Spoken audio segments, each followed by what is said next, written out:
Ok, donc on va maintenant corriger l'application du chapitre sur la multicollinarité et on va faire comme pour les deux derniers chapitres, c'est-à-dire que je vais partir d'un fichier vierge pour faire la correction. Et comme d'habitude, la correction sera mise à disposition sur la Dropbox du cours. Donc, on va commencer tac, par télécharger et emporter la base de données performance.txt. Donc, toujours dans mon dossier économétrie M1, je vais chercher la base de données qui est dans data. Hop, c'est performance.txt qu'on me demande de télécharger. Ok, une fois que c'est fait, je vais donc dans mon fichier de code. Comme d'habitude, euh, je fais quelques petites cellules Markdown pour structurer mon fichier de code. Et donc là, je vais avoir besoin de Panda, hein. Import Panda as PD. Je vais avoir besoin de NumPy. Et je vais avoir besoin d'une fonction qui va me permettre, il existe une fonction sous StatsModel qui permet euh, de calculer le VIF, Variance Inflation Factor. Python, en fait, c'est directement sur StatsModel pour aller chercher ça. Tac. Ok. Voilà, et du coup, il va falloir que j'importe cette fonction. Donc là, comment ça marche?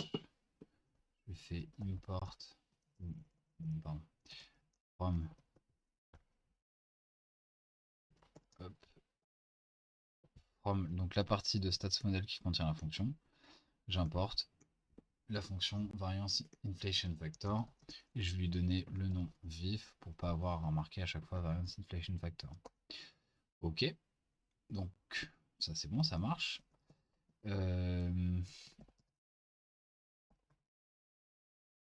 Importation des données. Donc je définis toujours mon chemin en premier, hop, entre guillemets, donc c'est une chaîne de caractères. On n'oublie pas de changer les backslash par des slash et de rajouter un slash à la fin pour qu'il puisse bien lire le chemin et rajouter le nom du fichier qu'on cherche à importer. Et donc df égale pd.read csv puisqu'on est sur un fichier texte. Ok.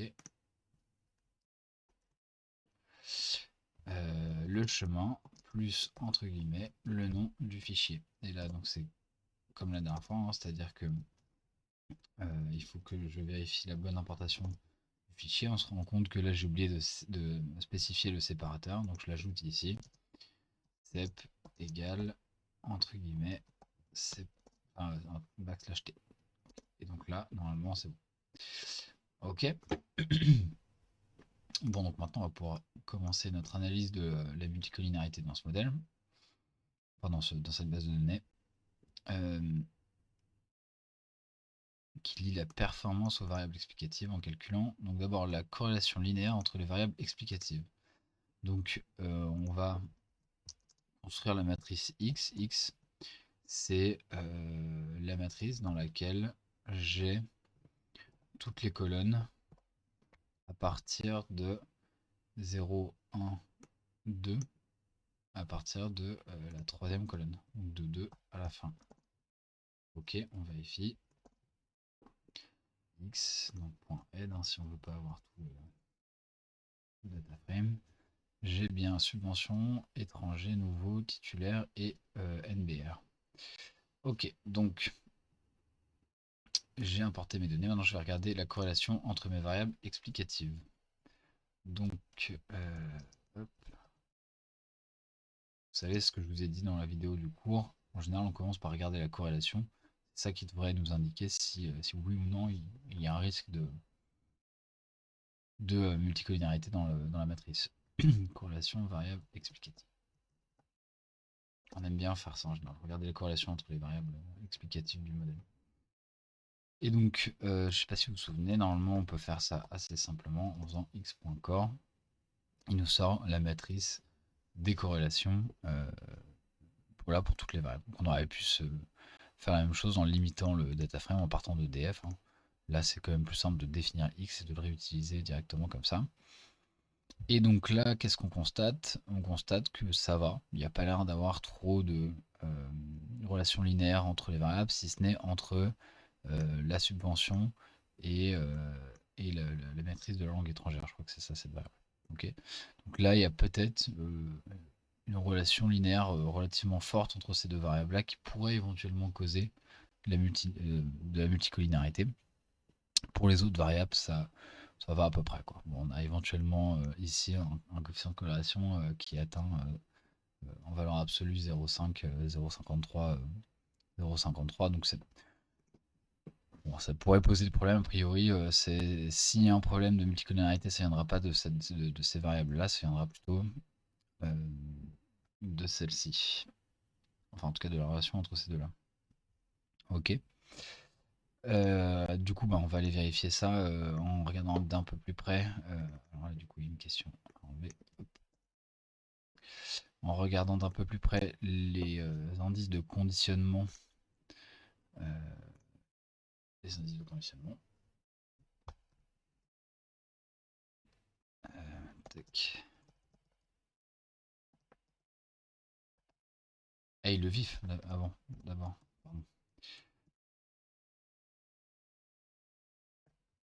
Ok. Alors là, du coup, je sais plus comment ça fonctionne.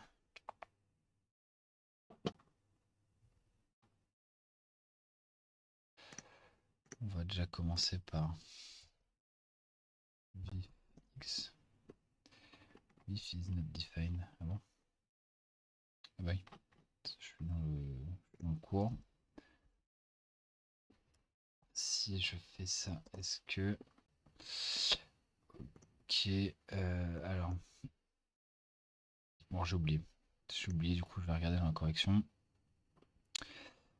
Pour appliquer le vif, donc là, ouais, on a la table de corrélation ici. On peut avoir ce type de représentation graphique.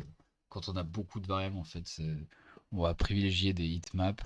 Quand on a peu de variables, comme c'est le cas ici, on peut aller regarder directement les chiffres un à un. Mais là, disons que si vous avez beaucoup de variables, c'est le cas dans les modèles d'apprentissage statistique notamment, c'est pas mal d'avoir des heatmaps, ça permet d'identifier plus rapidement où est-ce qu'il y a des fortes ou très faibles corrélations. Voilà. Le vif, alors...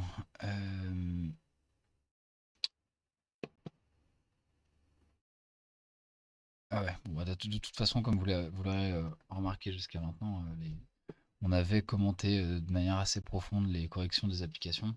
Donc si jamais il y a des choses qui sont pas bien claires dans les corrections que je fais en live, n'hésitez pas à regarder les commentaires qu'on vous a mis. Hein. Énième colonne. Ah oui, d'accord, ok. Donc on va transformer cette fonction-là, la fonction vif prend comme argument donc la matrice des variables explicatives, sauf qu'il faut que ce soit un NP-array, d'où l'utilisation de point value. Ça permet de transformer la matrice X en une matrice qui est un NP-array, okay, au lieu d'un data frame. Hein. La différence entre les deux, c'est que là, X c'est un data frame et là, on a un NP-array. Ok, et ensuite il faut lui dire de quelle colonne on est en train de regarder. Je vais mettre un i ici et je vais boucler sur l'ensemble des colonnes. For i in, donc je sais que j'ai 1, 2, 3, 4, 5 colonnes. Donc for i in range 0, 5, ça va bien aller de 0 à 4. Ok, donc ça va fonctionner. Il faut que je l'imprime si je veux connaître les valeurs. Print, d'accord. Donc là, on a des vifs qui sont relativement faibles, si ce n'est, sauf pour la variable sum, qui, si, disons que s'il y a un problème de multicollinarité dans notre matrice, ça va sûrement provenir de cette variable, de la variable subvention, donc qui est à la fois relativement fortement corrélée à la variable étranger et à la variable titulaire. Ok.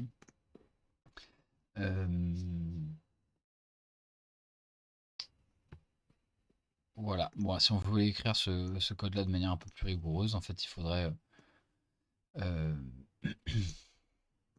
pourrait mettre comme paramètre ici, disons que si vous voulez faire ça sur plusieurs matrices qui auraient des dimensions différentes, on va récupérer les dimensions de x. Donc là, vous voyez, en deuxième, on a le nombre de colonnes. Donc je peux aller chercher ça et le mettre ici. Et je vais chercher le deuxième élément du tuple ici. Okay, ce qui fait que si jamais j'ajoute une variable à la matrice x, je pourrais quand même utiliser ce code-là. Il n'y aura pas d'erreur. D'accord? Ok, donc maintenant ce qu'on peut faire déjà, c'est aller confirmer l'existence ou non de multicollinarité via le nombre de conditionnements. Ok, et ensuite ce qu'on fera, c'est que, bon, déjà on va faire ça. On va faire le nombre de conditionnements. Donc le nombre de conditionnements, il faut que je commence par normaliser la matrice X pour obtenir la matrice R et qu'ensuite je récupère les valeurs propres de la matrice R. Alors pour normaliser, il y a une fonction qui fait ça. C'est nplinalg norme. Ouais, je vais récupérer ça directement. Tac. Alors, ok. Bon, là, on n'a pas de constante, donc ça, c'est pas nécessaire. Je vais commenter ça rapidement. Ok, donc là, norm x.value, je récupère les valeurs de x sous la forme d'un np-array, ce qui va me permettre de faire quelques petits calculs matriciels sur les colonnes de x, et les colonnes de x qui représentent donc les variables explicatives.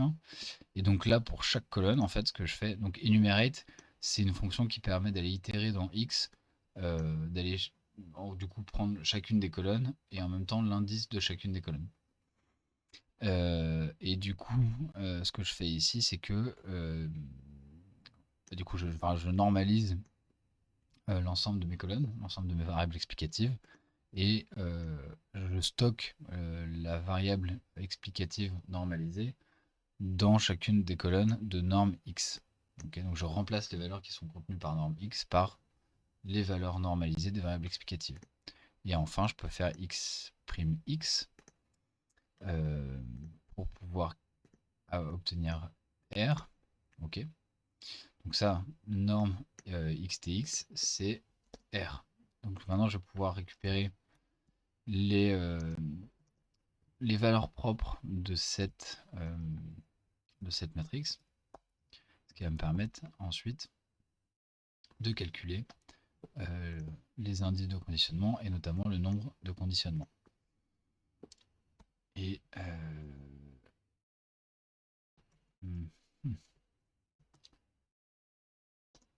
ça va pas être ça. Ça s'appelle eigenvalue en anglais. Je ne sais même plus comment c'est écrit. Non, même pas. Bon, c'est pas très bien fait.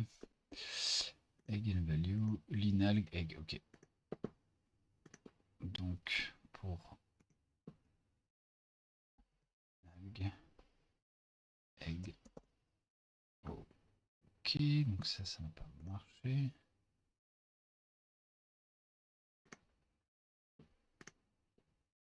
On va faire dans l'autre sens, c'est pas grave. NP. Ok. Donc là, j'ai récupéré les valeurs propres de la matrice R. Elles sont toutes quasiment égales à 1, sauf la valeur propre associée.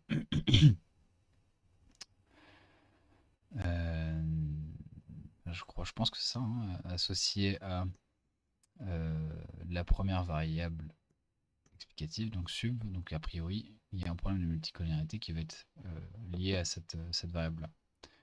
Et donc ensuite, il va y avoir un souci dans le calcul du nombre de conditionnels, puisqu'on prend la valeur maximale sur la valeur minimale. Et donc je vais obtenir une erreur qui va me dire infini. Alors, excusez-moi. Ah oui, c'est ça, ok. Oui, puisque là je suis allé chercher la matrice des, valeurs propres qui permettent de faire une diagonalisation. Eval. Ok, donc ça ressemble à quoi? Ok, j'ai que des zéros, un petit peu étrange. Ouais. Bon, là il y a une erreur. Donc là ça veut dire qu'en fait mon nombre de conditionnement a explosé. Et du coup il me sort une erreur. Ce qui est bizarre parce que c'était pas ce qu'on avait ici. Dans la correction en tout cas, on a un nombre de conditionnements qui est égal à 26. Et donc là on peut appliquer l'interprétation qui est donnée donc par nos trois auteurs. Belsley, Koo et Welch. Et donc là, on a un nombre de conditionnements qui est assez proche de 30, qui est compris entre 10 et 30, mais qui est plus proche de 30. Donc on va suspecter qu'il y ait de la multicollinéarité parmi nos variables. Alors attends, je vais juste vérifier un truc. Ok, donc c'est peut-être là le souci.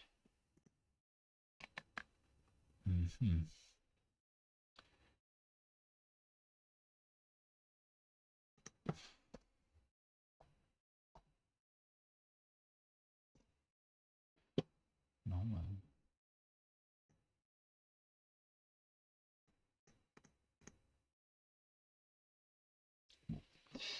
je sais pas. Mais bon. Vous avez dans tous les cas la correction qui vous permettra d'avoir tout ça. Bon, c'était pas un chapitre très compliqué, très intense, hein, les vidéos là sont assez courtes. Une fois qu'on a fait ça, ce qu'on peut faire, c'est que une fois qu'on a repéré d'où peut provenir la multicollinéarité, en l'occurrence la variable dont on peut suspecter l'origine de la multicollinéarité, c'est que je vais régresser la performance d'abord sur cette variable si c'est ma variable d'intérêt, puis je vais introduire les autres. Et si jamais l'introduction d'une des autres variables change drastiquement les valeurs de mes paramètres, alors ça veut dire que ça peut vouloir dire que l'introduction de cette variable introduit de la multicollinéarité parmi les variables explicatives, et donc je peux me débarrasser de ces variables. Ou alors je vais avoir recours, comme on le disait, à une régression de type, une régression pénalisée, donc de type lasso ou ridge regression.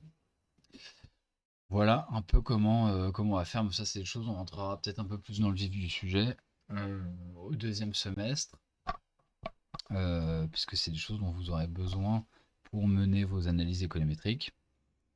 Il faudra traiter la multicollinéarité, donc on rentrera peut-être un peu plus dans le vif du sujet de comment traiter ces choses-là à ce moment-là. Bon, j'étais pas complètement au point sur les différents outils à utiliser dans ce chapitre-là, mais bon, n'hésitez pas à aller regarder la correction qui est peut-être mieux commentée. Là, on a quand même fait l'essentiel. Si vous regardez déjà les corrélations entre les variables et que vous regardez le vif, là vous aurez fait déjà ce que fait 90% de la littérature pour traiter la multicollinéarité. Ça se fait pas mal aussi d'introduire, comme je vous le disais, petit à petit des variables pour voir comment le modèle réagit par rapport à l'introduction des différentes variables. Voilà, donc on se retrouve dans une prochaine et dernière vidéo pour parler un petit peu des séries temporelles sous Python. Voilà, bon, ce sera pas, je sais pas quand est-ce que viendra cette vidéo. A priori, le partiel sera pas dessus, donc pas de souci. C'est surtout pour faire la transition avec le deuxième semestre et votre cours d'atelier d'économétrie. Voilà, donc je vous dis à très bientôt, bonne continuation et travaillez bien.